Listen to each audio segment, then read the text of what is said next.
Aaliyahhaughton. The queen turned into a pawn. The demise of Aaliyahhaughton. You see her all over social media.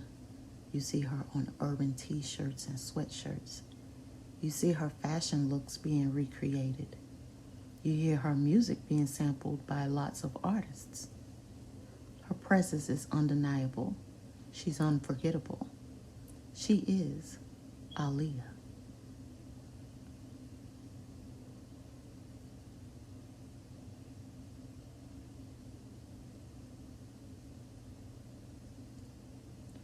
The R&B princess aaliyahdanahaughton, born on January 15, 1979 in Brooklyn, New York, who later died on August 25, 2001, at the age of 22 in Marsh Harbor of the Abaco Islands in the Bahamas due to a plane crash that was over in storage weight capacity as well as engine failure.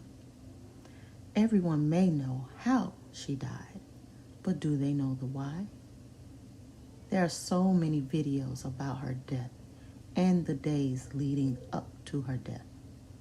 There are a few theories on why she was targeted, and yes, she was a target. There's so much to unpack, so let's get unpacking.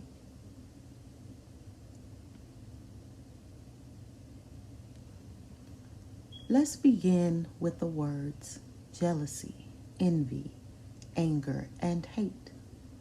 These feelings and emotions are what led to her demise. Who would you might think would be jealous of Aaliyah? A lot of people would name R&B singers like Brandy, who was known to say on many occasions that she couldn't stand Aaliyah. Or Ashanti, who got dropped from Atlantic because they chose to sign Aaliyah instead of her. Maybe Maya, who Jay-Z had his eyes on as well.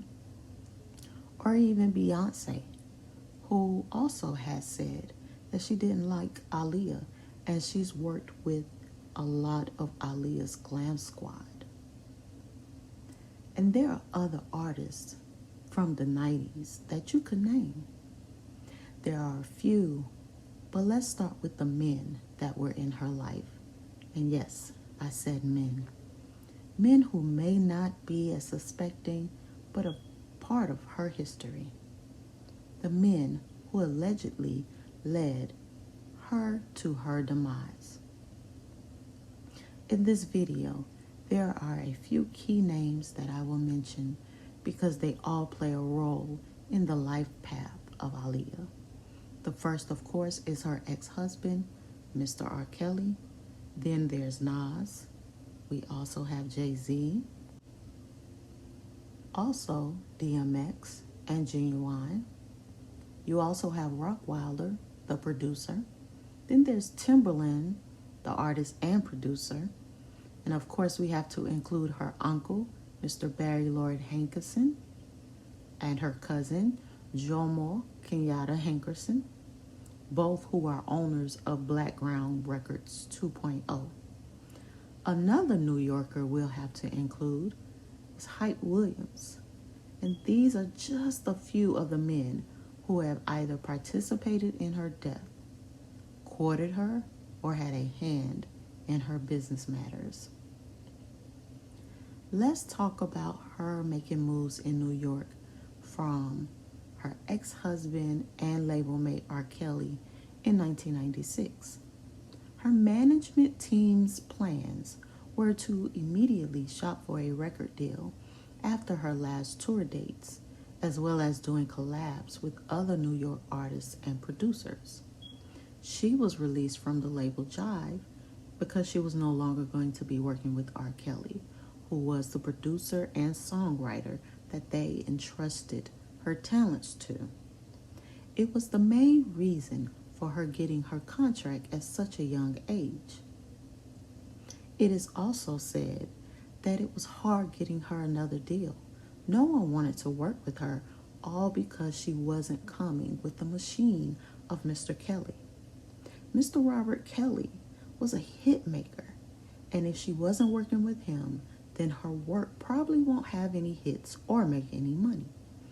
However, Atlantic took a chance on her, but she had to develop results quickly to prove she and her team was worth the money and the contract they signed.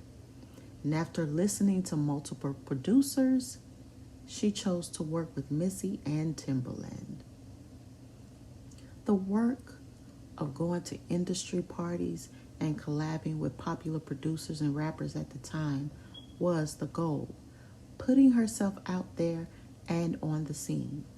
As you saw, when she appeared later in the music videos like One More Chance by Biggie, I Need You Tonight, and Crush on You by Junior Mafia. She was also on the vocals of Queen Bee on Lil' Kim's debut album, Hardcore. Aaliyah became the #1 R&B songstress with the One in a Million album released in 1996. She was working hard and at the top of the R&B game, which also made her more popular in the sights of every top male artist and producer in the game. As Dame Dash says, everyone was trying to get with Aaliyah. Now in 1996, Aaliyah was just 17 years old, which for most people is being a senior in high school. She graduated early so she could focus solely on her career as an artist. Her social life, though, was budding as she was becoming close friends with Lil' Kim, Missy, Mary J. Blige, DMX, Biggie, Faith, and Diddy, just to name a few. DMX was said to be infatuated with Aaliyah, but found out how young she was.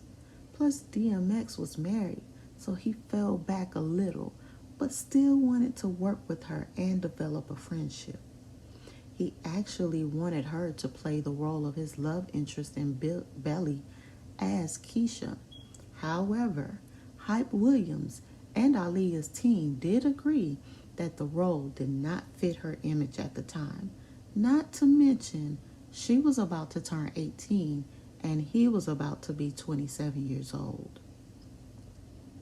So there were two rappers that were willing to work with her immediately: DMX and Nas. Nas was working on a record with her and Missy for his new album coming out. It Was Written. They met up, they did a little work together, but once her schedule began to get a little more busy, she wasn't as available as before. Aaliyah would invite Nas to go out to parties, but he was busy trying to finish his album or working on the Belly movie and soundtrack. Nas, who was around 24 years old at the time, was just a homebody that didn't really do industry parties too much. Even though he's pictured in a lot of pictures at parties, he was usually at home, if not working. At this time, Jay-Z, who was 28, had started the beef between him and Nas. It was said that Jay-Z was very jealous of him and wanted what he had. He wanted Nas's on and off ex, Carmen. And well, he got her.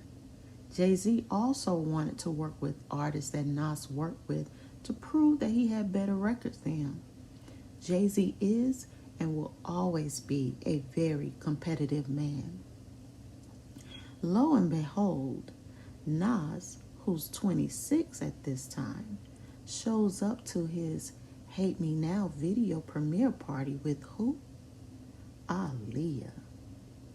The hot like fire girl in 1999, who is now 20 years old. Aaliyah and Nas was not in a committed relationship, but they were talking and they were chilling. She was young, beautiful, intelligent, ambitious, and talented. For him, what's not to like? When he paraded her on his arm for the night, the bidding war for her attention really heated up. I don't think neither Nas nor Aaliyah knew how much she was in demand, or maybe she did, I don't think she knew that Jay-Z was always paying attention, but Nas did. Now, Aaliyah was more on Jay-Z's radar, and everyone else's too.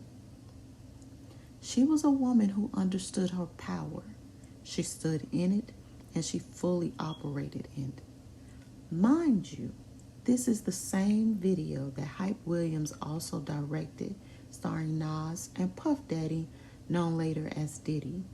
Hype Williams is also very close friends with Jay-Z and used to be close friends with her ex-husband, R. Kelly. When Nas and Aaliyah didn't work out because of their differences in age, he was 26 and she just turned 20, and they had busy schedules, she eventually moved on and began dating more. They still remained cool though, plus Nas knew that his boy DMX really had feelings for her. Also, Nas worked with Mr. R. Kelly before on the record Street Dreams in 1996 and Did You Ever Think in 1999, and even going on a short tour with him. Aaliyah was only 19 years old around this time, but got to know Nas after she turned 18. She did tell Nas briefly about their relationship, but he also had seen things that he did not like about R. Kelly when he was on tour with him and promoting the singles with him. After the promotions and the tours for the EP, Nas never really worked with R. Kelly again.